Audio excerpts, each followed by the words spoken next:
नमस्कार और the deep dive में आपका स्वागत है।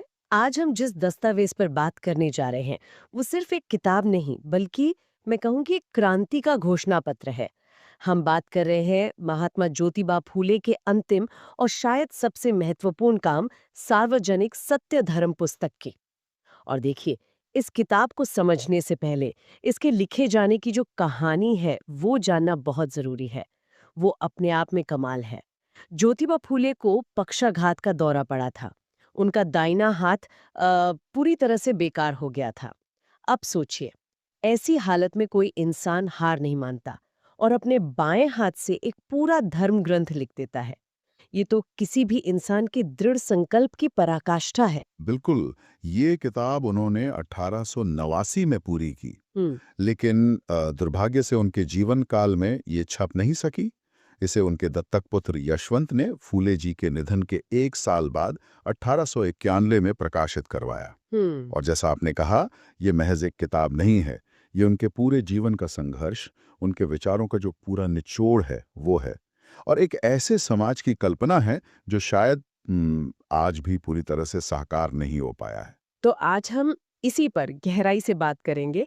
हमारा मिशन ये समझना है कि फूले का सार्वजनिक सत्य धर्म का नजरिया क्या था, उन्हें इसकी जरूरत आखिर पड़ी क्यों, और ये उस समय की सोच को किस तरह से, मतलब, जड़ से चुनौती दे रहा था।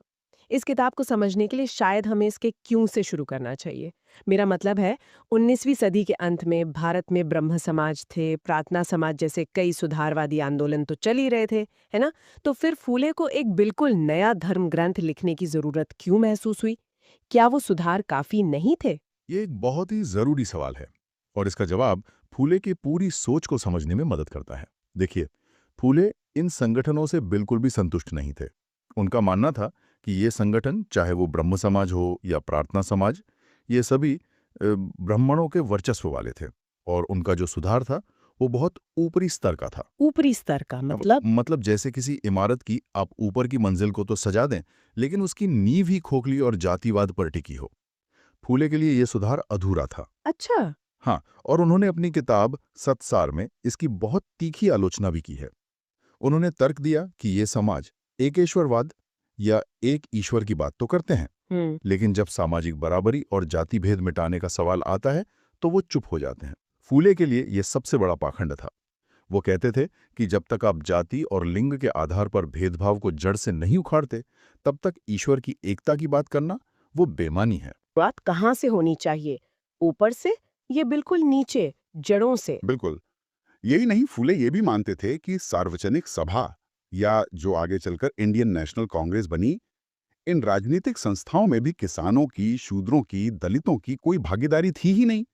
उन्हें डर था कि ये जो संस्थाएं प्रशासनिक सेवाओं के भारतीयकरण की मांग कर रही हैं, हाँ। वो कहीं असल में सेवाओं का ब्राह्मीकरण न कर दे। मतलब कि सारे बड़े पदों पर सिर्फ ब्राह्मण ही काबिज हो जाएं और निचला तबका वहीं का वहीं रह जाए। बिल्कुल। तो क्या ये कहना सही होगा कि सार्वजनिक सत्य धर्म पुस्तक सिर्फ एक जवाब नहीं थी, बल्कि एक विकल्प थी? क्योंकि जवाब तो और भी समाज सुधारक दे रहे थे, लेकिन फुले एक पूरा वैकल्पिक ढांचा खड़ा कर रहे थे। आपने बिल्कुल सही पकड़ा, यही मुख्य अंतर है। फुले सिर्फ आलोचना नहीं कर रहे थे, वो निर्माण कर रहे थे। वो कह रहे थे, अगर आपको ये पुराना घर पसंद नहीं है, तो मैं आपको एक नए घर का पूरा नक्शा और उसके नियम कानून सब दे रहा हूँ। यह हिंदू धर्म की उन परंपराओं का पूरी तरह से खंडन था, जिसे फुले ब्राह्मणवाद कहते थे। और यहाँ ये समझना जरूरी है, जब फुले ब्राह्मणवाद शब्द का इस्तेमाल करते थे, तो उनका मतलब सिर्फ ब्राह्मण जाति से नहीं था। अच्छा। उनके लिए ब्राह्मणवाद एक विचारधारा थी, एक ऐसा मानसिक और सामाजिक ढांचा जो जन्म के आधार पर ऊंच नीच को सही ठहराता है, ज्ञान पर कुछ लोगों का एकाधिकार बनाता है, और कर्म कांडों के जरिए आम लोगों का शोषण करता है। ठीक है, तो उन्होंने इस पुरानी शोषणकारी व्यवस्था को नकार दिया। तो फिर इस नए घर की, यानी सार्वजनिक सत्य धर्म की नींव क्या थी? अगर वो वेद, स्मृति, पुराण सबको खारिज कर रहे थे, तो उसकी जगह वो क्या पेश कर रहे थे? इसकी नींव आश्चर्यजनक रूप से बहुत सरल, तर्कसंगत और क्या कहते हैं, सार्वभौमिक यानी यूनिवर्सल है। पहला और सबसे महत्वपूर्ण सिद्धांत यह है कि एक ही निर्माता है। फूले ने उसे निर्मिक कहा, और इस दुनिया के सभी स्त्री पुरुष, चाहे वो किसी भी जाति, धर्म, देश या नस्ल के हों, सब उसी एक निर्माता की संतान हैं। और अगर सब एक ही निर्माता की संतान है तो वो सब बराबर है, कोई ऊंचा नहीं कोई नीचा नहीं। बिल्कुल, यही उनका अगला सिद्धांत था। उन्होंने ईश्वर और भक्त के बीच किसी भी मध्यस्थ को, किसी भी बिचौलिए को पूरी तरह से खारिज कर दिया। उनका मानना था कि अपनी बात निर्माता तक पहुंचाने के लिए किसी एजेंट की जरूरत नहीं है। इसी आधार पर उन्होंने मूर्ति पूजा, जटिल कर्मकांड, वैराग्य या दुनिया छोड़ने की धारणा, अवतारवाद की कल्पना और भाग्यवाद, इन सबको सिरे से नकार दिया। उन्होंने कहा कि कोई भी किताब ईश्वर द्वारा रची हुई या पवित्र नहीं है। सभी ग्रंथ इंसानों ने लिखे हैं और इसलिए उन पर सवाल उठाया जा सकता है। ये तो एक तरह से पूरी आध्यात्मिक सत्ता का विकेंद्रीकरण है। फूले एक तरह से कह रहे थे कि धर्म और ईश्वर पर जो एक खास वर्ग का कब्जा है, उसे खत्म किया जाए और हर इंसान को अपने निर्माता से सीधे जुड़ने का हक दिया जाए। ये तो आज भी बहुत क्रांतिकारी विचार लगता है। हाँ, ये एक तरह की आध्यात्मिक आजादी का घोषणा पत्र था। तो अगर दर्शन ये है कि हर इंसान अपने निर्माता से सीधा जुड़ा है और कर्मकांड बेकार हैं, तो फिर रोजमर्रा की जिंदगी में धर्म का क्या मतलब रह जाता है? समाज चलेगा कैसे? क्या फूले ने लोगों के आपसी व्यवहार के लिए एक नैतिक जीवन के लिए कोई नियम कानून भी बताए? हाँ, और यही इस किताब की सबसे बड़ी खासियत है।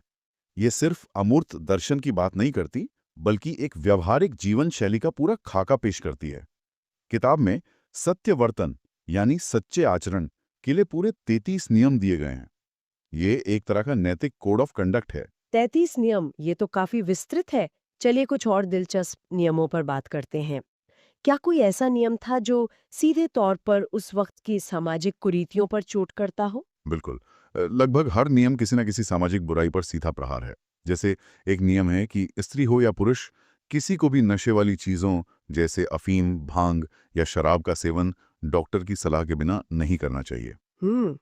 ये सिर्फ स्वास्थ्य की बात नहीं है, ये आत्मनियंत्रण और सामाजिक अनुशासन की भी बात है। और अंधविश्वास पर भी उन्होंने कुछ कहा होगा? हाँ, एक बहुत महत्वपूर्ण नियम है कि ज्योतिष, पंचांग या नवग्रहों का डर दिखाकर अज्ञानी लोगों को धोखा नहीं देना चाहिए और उनसे पैसा नहीं ठगना चाहिए। ये सीधे-सीधे उस पूरे तंत्र पर हमला था जो डर बेचकर अपनी दुकान चलाता था। फिर कुछ नियम पारिवारिक और सामाजिक जिम्मेदारियों से जुड़े हैं, जैसे स्त्री और पुरुष दोनों को अपने माता-पिता की वृद्धावस्था में देखभाल करनी चाहिए। ये तो सार्वभौमिक मानवीय मूल्य हैं। लेकिन जाति और लिंग को लेकर जो नियम थे, वो जरूर बहुत विस्फोटक रहे होंगे उस समय। निश्चित रूप से। एक नियम था कि किसी भी स्त्री को उसके चरित्र पर शक करके उसे सार्वजनिक रूप से अपमानित नहीं करना चाहिए। उस दौर में जहां महिलाओं पर लांछन लगाना बहुत आसान था, ये नियम एक बहुत बड़ी सुरक्षा की बात करता है। सही बात है। एक और नियम था कि किसी भी व्यक्ति को उसके व्यवसाय के आधार पर छोटा या बड़ा नहीं समझना चाहिए, चाहे वो किसान हो, कारीगर हो या सफाई करने वाला। और सबसे जरूरी नियम, मनुष्यों में किसी भी तरह का जातिगत भेदभाव नहीं होना चाहिए। सभी के साथ खान पान और व्यवहार में पूरी समानता होनी चाहिए। तो ये नियम सिर्फ नैतिकता नहीं सिखा रहे थे, ये तो सीधे सीधे जाति और पितृसत्ता की जड़ों पर हमला कर रहे थे। बिल्कुल। तो उनके लिए धर्म का आधार पूजा पाठ या कर्मकांड नहीं था, बल्कि नैतिक और सच्चा आचरण था। एक ऐसा आचरण जो इंसान को इंसान से जोड़े तोड़े नहीं। लेकिन ये नियम एक आदर्श समाज की बात करते हैं। फुले ने अपनी इस नई दुनिया में स्त्री पुरुष के रिश्ते और सदियों पुरानी जाति व्यवस्था को और गहराई में जाकर कैसे देखा? ये इस किताब का केंद्रीय तत्व है। फुले ने स्त्री और पुरुष को हर मायने में बौद्धिक, सामाजिक और आध्यात्मिक रूप से पूरी तरह समान माना। ये उस समय के लिए अकल्पनीय था। उन्होंने मनु की व्यवस्था की धज्जियां उड़ा दी, जो कहती थी कि सभी वर्णों की महिलाएं शूद्र या दास के समान हैं। फुले के लिए सभी महिलाएं, चाहे वो किसी भी जाति की हों, शूद्राति शूद्र की श्रेणी में थी। मतलब शूद्रों में भी सबसे ज्यादा शोषित। हाँ, उनका मानना था कि जब तक महिलाओं को इस ब्राह्मणवादी व्यवस्था से मुक्ति नहीं मिलती, तब तक समाज का उद्धार असंभव है। और जहां तक जाति का सवाल है, उन्होंने जाति भेद को पूरी तरह से नकार दिया। उनकी नज़र में पूरा मानव समाज एक परिवार की तरह था। इसके लिए उन्होंने बहुत ही शक्तिशाली और मैं कहूँगा वैज्ञानिक तर्क दिया, जो आज भी प्रासंगिक है। क्या तर्क था वो? उनका तर्क था कि जब एक ही माता पिता से पैदा हुए बच्चों में अलग अलग गुण हो सकते हैं, कोई ज़्यादा बुद्धिमान होता है, कोई कम, किसी की शारीरिक क्षमता ज़्यादा होती है, किसी की कम, तो फिर आप बुद्धि, योग्यता या मूर्खता को वंशानुगत या जन्म पर आधारित कैसे मान सकते हैं? ये बात तो दिमाग हिला देने वाली है। मतलब वो 19वीं सदी में नेचर वर्सेस नर्चर यानी प्रकृति बनाम परवरिश की बहस को सुलझा रहे थे। वो कह रहे थे कि जिसे आप जन्मजात गुण समझ रहे हैं, वो असल में सिर्फ अवसर और माहौल का फर्क है। अगर आप किसी को शिक्षा और अवसर से वंचित रखेंगे, तो वो पिछड़ा ही रहेगा और इसमें उसके जन्म का कोई दोष नहीं है। ये तो आज भी एक बेहद मॉडर्न सोच है। बिल्कुल। ये विचार उस समय के जाति आधारित समाज की नींव पर सीधा तार्किक प्रहार था। ये कहना कि योग्यता जन्म से नहीं, कर्म और अवसर से आती है, ये अपने आप में एक क्रांति थी। इसी से जुड़ा एक और मुद्दा है। उस दौर में भाग्य, दैव या प्रारब्ध पर बहुत जोर दिया जाता था, है ना? हर अच्छी बुरी बात को भाग्य से जोड़कर व्यक्ति को उसकी जिम्मेदारियों से मुक्त कर दिया जाता था। इस पर सार्वजनिक सत्य धर्म पुस्तक क्या कहती है? फुले ने दैव या भाग्य के विचार को भी तर्क की कसौटी पर कसा और उसे सिरे से खारिज कर दिया। उन्होंने इसे शोषितों को उनकी स्थिति में बनाए रखने का एक मनोवैज्ञानिक हथियार माना। अपनी किताब में उन्होंने रोजमर्रा की जिंदगी से उदाहरण देकर समझाया कि कैसे लोग अपनी असफलता का कारण भाग्य को बताकर अपनी कमियों और जिम्मेदारियों से बचते हैं। जैसे? कोई उदाहरण? हाँ। जैसे उन्होंने लिखा है कि अगर किसी बच्चे का मन पढ़ाई में नहीं लगता और माता पिता की लापरवाही या गलत परवरिश के कारण वो अनपढ़ रह जाता है, तो लोग कहते हैं कि उसके दैव में या भाग्य में विद्या ही नहीं थी। अच्छा। या फिर कोई व्यापारी बिना उस व्यापार की पूरी जानकारी लिए, बिना बाजार को समझे कोई काम शुरू करता है और असफल हो जाता है, तो कहा जाता है कि उसके नसीब में सफलता नहीं थी। तो ये सिर्फ भाग्य को नकारना नहीं है, ये एक तरह का मनोवैज्ञानिक और सामाजिक रीबूट है। फूले कह रहे हैं कि सदियों से जिस भाग्य या प्रारब्ध के सॉफ्टवेयर पर समाज चल रहा है, वो असल में एक वायरस है जो लोगों को अपनी स्थिति के लिए खुद को या व्यवस्था को जिम्मेदार मानने से रोकता है। वो कर्म को सिर्फ एक्शन के तौर पर नहीं, बल्कि एजेंसी यानी अपनी तकदीर खुद लिखने के अधिकार के तौर पर देख रहे थे। बहुत सुंदर तरीके से कहा आपने। वो इंसान को उसकी एजेंसी, उसकी निर्णय लेने की क्षमता वापस लौटा रहे थे। वो कह रहे थे कि अपनी गलतियों और प्रयासों की कमी को भाग्य का नाम मत दो, अपनी सफलता और असफलता की जिम्मेदार तुम खुद हो। तो इन सारी बातों को अगर हम समेटें, तो सार्वजनिक सत्य धर्म पुस्तक ज्योतिबा फूले की एक ऐसी दुनिया की कल्पना थी जो तर्क, समानता, स्वतंत्रता और मानवीय मूल्यों पर आधारित हो। एक ऐसा धर्म जो किसी एक जाति, समुदाय या देश का नहीं, बल्कि पूरी मानवता का हो। बिल्कुल। ये उनके जीवन भर के संघर्ष का एक निचोड़, एक घोषणा पत्र था जो उन्होंने अपनी शारीरिक सीमाओं के बावजूद दुनिया को दिया। ये किताब सिर्फ धर्म की बात नहीं करती, बल्कि ये एक न्यायपूर्ण और समतामूलक समाज का पूरा खाका खींचती है। ये एक मैनुअल है कि कैसे एक ऐसा समाज बनाया जाए जहां कोई किसी पर हुकूमत ना करे और सब बराबर हों।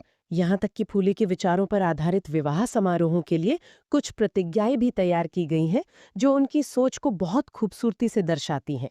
उनमें से एक प्रतिज्ञा है, हम स्त्री को पुरुष से श्रेष्ठ नहीं मानेंगे और ना ही पुरुष को स्त्री से। हम दोनों को समान अधिकार देंगे। एक और प्रतिज्ञा है, हम अपनी बेटियों और बेटों को समान रूप से शिक्षित करेंगे। ये बातें आज भी कई समाजों के लिए क्रांतिकारी हैं।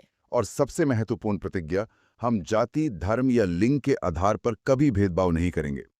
ये उनके पूरे दर्शन का सार है। और यहीं पर हम आज के इस चर्चा को एक विचार के साथ समाप्त कर सकते हैं।